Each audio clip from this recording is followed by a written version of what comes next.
Hello દોસ્તો, નમસ્કાર મિત્રો. હું છું તમારો ફ્રેન્ડ સુધીર નાઈ. મિત્રો આજે છે ને મહેસાણાની અંદર હું તમને ચાર્જિંગ સ્ટેશનનો વિઝિટ કરાવવાનો છું અને તમને ટોટલ પ્રોસેસ બતાવવાનો છું. હું તમને પહેલા તો કહી દઉં કે આ જે ચાર્જિંગ સ્ટેશન છે મહેસાણાની અંદર એક જ ચાર્જિંગ સ્ટેશન છે જે અહીંયા આગળ છે અને આના વિશે ટોટલ ઇન્ફોર્મેશન હું તમને અહીંયા આપવાનો છું. જે ગાડી કઈ રીતે ચાર્જ થાય છે અને શું પ્રોસેસ હોય છે બધી જ ઇન્ફોર્મેશન આ વિડીયો અંદર તમને આપવાનો છું. એડ્રેસ પહેલા તો તમે જોઈ લો. અષ્ટવિનાયક કરીને ઇન્ડસ્ટ્રી એરિયા છે જે આપણે નુગર બાયપાસ આગળ છે ત્યાં આગળ આવેલું છે. દોસ્તો અહીંયા જે ચાર્જિંગ પોઈન્ટ છે એ આ રીતનો છે. અહીંયા કંપની જે છે માસ ટેક કરીને કંપની છે અને અહીંયા ઇલેક્ટ્રિક વ્હીકલનું ચાર્જિંગ પોઈન્ટ છે. આ ટોટલી જે છે 40 વોટનો ચાર્જિંગ પોઈન્ટ છે. આ રીતે અહીંયા ડિસ્પ્લે આવે છે અને આ વાઈફાઈથી કનેક્ટેડ છે. લાઇટ બતાવે છે, ગ્રીન લાઇટ છે, ઓરેન્જ લાઇટ છે, અલગ અલગ લાઇટ બતાવે છે. દોસ્તો આપણા સાથે છે આઝાદભાઈ, જે અત્યારે અહીંયા ચાર્જિંગ પોઈન્ટના એ ઓપરેટર છે અને ટોટલી અહીંયા સેટ સંભાળે છે. આઝાદભાઈ, તમને આ જે કોઈ ગાડી આવે છે તમારી જોડે, બરોબર છે, તો તમે ગાડીને પ્રોસેસ તમે કઈ રીતે કરો છો? પહેલા તો આપણે ચાલુ કરી દે, પછી લાઈટ આવે. બરોબર છે. આ લાઈટ આવે, ઓકે. આ ચાલુ થાય એટલે પછી એ આવે, પછી આટલા કાર્ડ ભરાવાનું હોય, સ્કેનિંગ કોડ વાળું છે, વાઈફાઈ વાળું આ રીતે છે. તો અહીંયા કાર્ડ ભરાવાનું હોય, બરોબર છે, તે દબાઈ દેવાનું. બરોબર. આ જે કાર્ડ છે ઓપરેટરનું કાર્ડ છે ને, અહીંયા જે મશીન છે સ્ટાર્ટ થવાનું છે. અહીંયા આની અંદર તમને જે ચાર્જિંગ છે એક સમજી લો કે કેટલો ટાઈમમાં ચાર્જિંગ ફૂલ ચાર્જ થઈ જાય છે કોઈ બી ગાડીનું. ચાર્જિંગ શું હોય તો કલાકે થાય, 1.5 કલાકે. ઓકે, બરોબર છે. ચાર્જિંગ વધારો હોય તો 10% તો અડધો કલાકમાં થઈ જાય. બરોબર છે. તો આ જે ચાર્જિંગ છે એ ફાસ્ટ ચાર્જિંગ છે કે કયું નોર્મલ ચાર્જિંગ છે? Fast charging. ફાસ્ટ ચાર્જિંગ છે. ઓકે દોસ્તો, મહેસાણાના ફર્સ્ટ ટાઈમ જે આ જે ચાર્જિંગ પોઈન્ટ છે, ઇલેક્ટ્રિક વ્હીકલનો ચાર્જિંગ પોઈન્ટ છે, એ ફાસ્ટ ચાર્જિંગનો છે. અહીંયા આગળ આ જે મશીન તમને જોવા મળી રહ્યું છે, જે તમને ઇન્સ્ટોલેશન તમારે કોઈ સમજી લો કોઈ પેટ્રોલ પંપ છે કાં તો કોઈ હોટલ છે, તમે ત્યાં આગળ ઇન્સ્ટોલ કરી શકો છો. તો એના માટે ઇન્ફોર્મેશન જે ટોટલી જોઈએ છે એ બધી જ ઇન્ફોર્મેશન હું તમને ડિસ્ક્રિપ્શનમાં આપી દેવાનો છું. અહીંયા જે ગાડી છે ચાર્જિંગ માટે આવી ગઈ છે, ટાટા નેક્સોન છે અને અહીંયા તમને જે પ્રોસેસ છે હું તમને પહેલાં તો બતાવી દેવાનું છું. આ રીતે જેનું છે ઓપન થશે અહીંથી સોકેટ, આ રીતનું અહીંયા સોકેટ છે અંદર. અને હવે ફાઇનલી આપણે જે ચાર્જિંગનું જે પ્રોસેસ છે સ્ટાર્ટ કરવાના છીએ. તો આ રીતે એની ગન છે.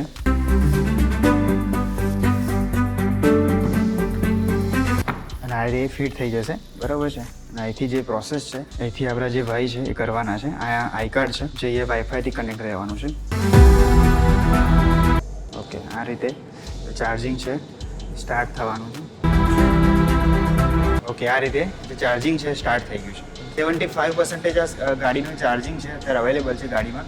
હવે જે 25% થાય છે આપણે જોવાના કેટલો ટાઈમમાં ચાર્જિંગ થવાનું છે. દોસ્તો આપણા સાથે છે જે ટાટા નેક્સોનના ઓનર જે દીપેનભાઈ પટેલ છે. અત્યારે આપણે સાહેબના જોડે વાત કરવાના છીએ. કેમ છે દીપેનભાઈ, મજામાં? દીપેનભાઈ, આ જે તમારું ટાટા નેક્સોન છે, તમે કેટલા ટાઈમથી ગાડી ઓન કરી રહ્યા છો?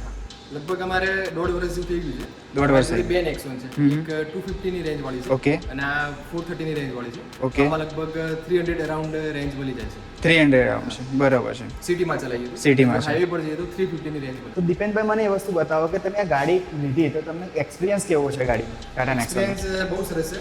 અત્યારે એક નાનો એક પ્રોબ્લેમ એવું છે કે ચાર્જિંગ સ્ટેશન ઓછા છે, એના લીધે પ્રોબ્લેમ થાય છે. પણ આપણે મહેસાણામાં ચાર્જિંગ સ્ટેશન થઈ હા, આપણે મહેસાણામાં તો છે. અહીંયાથી જ્યારે અમે અમદાવાદ જઈએ તો અહીંયા ચાર્જિંગ કરાવી લઈએ છીએ. બરાબર. ચાર્જિંગ કરાવી પછી અમદાવાદ જઈને તમે અમદાવાદમાં ફરીને તમે રિટર્ન બી આવી શકો છો. બરાબર. અને પિકઅપ વાઇઝ જોવા જાવ તો ગાડીની પિકઅપ બહુ જ સરસ છે. તમે લગભગ પેટ્રોલ ગાડીમાં બી આવી પિકઅપ નહીં હોય. બરાબર. એટલી સરસ પિકઅપ હોય ગાડીમાં. ઓકે. આમાં બી 3-4 મોડ આવતા હોય છે. Eco mode, sport mode, city mode. એ પ્રમાણે તમે ચલાવો તો બરાબર. ઇકો મોડમાં ચલાવો તો રેન્જ સારી મળતી હોય. ઓકે, બરાબર. તો તમે અમારા વિવરનું શું કહેવા માંગશો કે ઇલેક્ટ્રિક ગાડી વિશે? ઇલેક્ટ્રિક ગાડી આમ તો લેવી જ જોઈએ. જેના જોડે બે ગાડી હોય છે ઘરમાં એના માટે તો બેસ્ટ છે કે ઇલેક્ટ્રિક ગાડી હોય તો નાના મોટા જે સિટીમાં ફરવું છે યા નજીકની કોઈ સિટીમાં વિઝિટ કરવું છે, એટલે કે આપણે મહેસાણામાંથી અમદાવાદ જવું છે અને અમદાવાદમાં ફરીને પાછું આવશે તો એના માટે ઇલેક્ટ્રિક ગાડી બેસ્ટ છે. કેમ કે એન્વાયરમેન્ટ માટે બી સારું છે અને આપણા બી સસ્તું પડવાનું છે. આપણને બી સસ્તું પડવાનું છે. બરાબર છે. તમારા જોડે પેલા કોઈ ઇલેક્ટ્રિક છે અત્યારે, એના પહેલા કોઈ પેટ્રોલ ગાડી તમારી જોડે હતી? હા, પેટ્રોલ ગાડી છે, એમજી હેક્ટર છે. એમજી હેક્ટર છે. ઓકે, આમના જોડે એમજી હેક્ટર પણ છે. એના કરતાં આવી સસ્તી પડતી હશે ને તમને બહુ અત્યારે? સસ્તી, આ તો એકદમ સસ્તી. બરાબર છે. અને અને ચાર્જિંગ કરો તો પોઈન્ટ 50 પૈસા મતલબ 50 પૈસામાં જ તમે 1 કિલોમીટર પડતું હોય છે. બરાબર છે. એટલે તમે ફ્રી કહેવાય. ઓકે, તમે આ જે ગાડી લીધી કયા મહિનામાં લીધી છે? લગભગ આ ગાડી લીધી એના અમારે 6 મહિના જેવું થઈ ગયું 6 મહિના થઈ ગયું છે. બરાબર છે. તમે 250 રેન્જ વાળી હતી એના 1 વર્ષ ઉપર થઈ ગયું. બરાબર છે. ઓકે, તો આમના જોડે છે ને બે નેક્સોન છે, બે અલગ અલગ વેરિયન્ટની છે. હું તમને કહી દઉં કે અહીંયા જે ગાડી જે છે અત્યારે હાલ, તો તમે સમજી લો કે અહીંયા તમારું ચાર્જિંગ તમે કરવા માટે આવો છો 0 થી તમે 100% ચાર્જિંગ તમને કેટલામાં પડે છે? અરાઉન્ડ એટલું તો કર્યું નથી પણ લગભગ 450 આસપાસ આઈ થિંક થઈ જવું જોઈએ બરાબર. 450 થી 500 મેક્સિમમ હમ. ફૂલ કરીએ તો. ફૂલ કરો તો અને ટાઈમ લાગે છે લગભગ 1 કલાકથી 1.25 કલાક જેટલો ટાઈમ લાગતો હોય છે ફૂલ થવામાં. બરાબર છે. ઓકે, તો આ 0 થી કરીએ તો 0 થી 100% ચાર્જિંગ માટે 1 કલાક લાગવાનો છે, કેમ કે આ જે ચાર્જિંગ પોઈન્ટ છે ફાસ્ટ ચાર્જિંગ પોઈન્ટ છે એટલા માટે. તમે સમજી લો કે ગાડી તમે કોઈ દિવસ ઘરે તમે ચાર્જ કરેલી છે? હા, ઘરે ચાર્જ કરીએ તો લગભગ 0 થી ફૂલ કરવું હોય તો 15 થી 16 કલાક ઘરે થાય. 15 થી 16 કલાક. ઓકે, પેલે ફૂલ આપણા નાઇટ. જે 15 એમ્પિયર વાળો જે હા હા છે એમાં. હા, બરાબર છે. અહીંયા ટાઈમનું સેવિંગ છે.